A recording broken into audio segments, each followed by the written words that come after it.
Docteur Claude Ouetta, bonsoir. Bonsoir.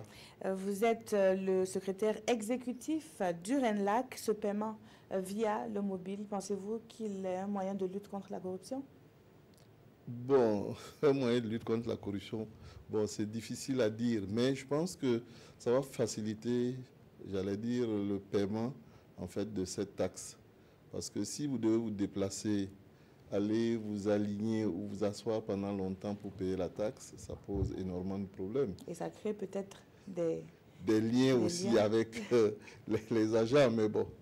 D'accord. Alors, vous êtes là sur ce plateau pour nous parler donc de la 12e édition des Journées nationales du refus de la corruption qui est placée sous le signe de 2 décennies de lutte du RENLAC.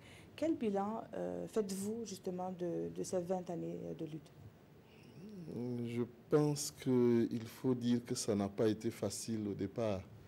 Au départ, il a été difficile de faire en sorte que les Burkinabés et probablement les gouvernants acceptent que la corruption constitue une préoccupation majeure de notre pays.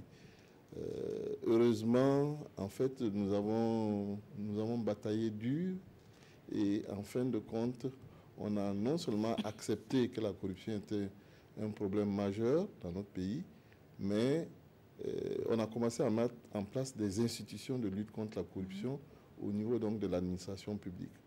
Donc aujourd'hui, on est un peu plus à l'aise. Alors, plus à l'aise, mais également peut-être un peu satisfait quant à l'engagement peut-être des politiques qui vous accompagnent dans cette lutte?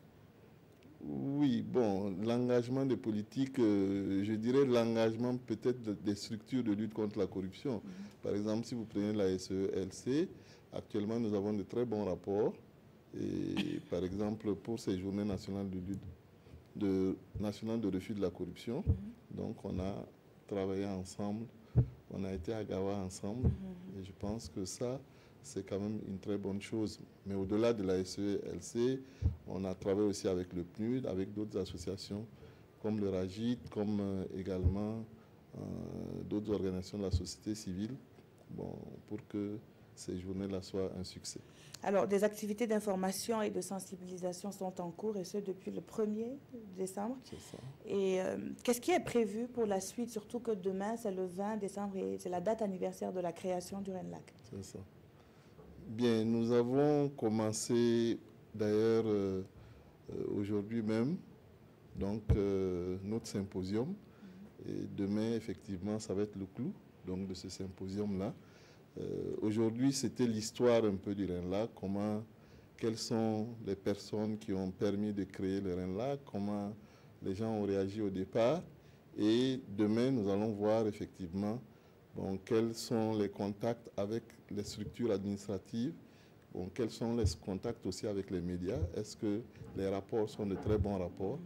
Et nous avons des personnes, j'allais dire, en tout cas, de très grande valeur pour pouvoir nous présenter effectivement donc, ces thèmes-là.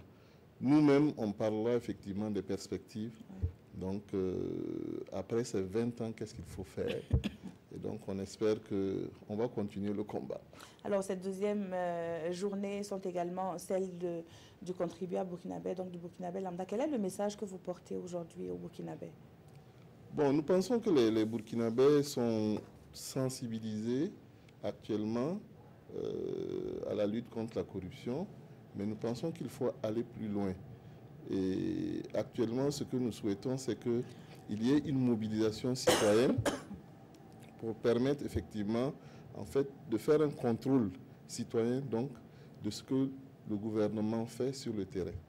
Voilà. Par exemple, actuellement, on essaie de travailler avec le ministère des Infrastructures pour aller sur le terrain avec les agents du ministère de l'Infrastructure pour voir les grands projets de l'État, comment, en fait, ils sont mis en chantier, comment les gens travaillent, bon, afin que, bon, j'allais dire, nous puissions apporter notre contribution pour que les projets de l'État puissent être bien menés.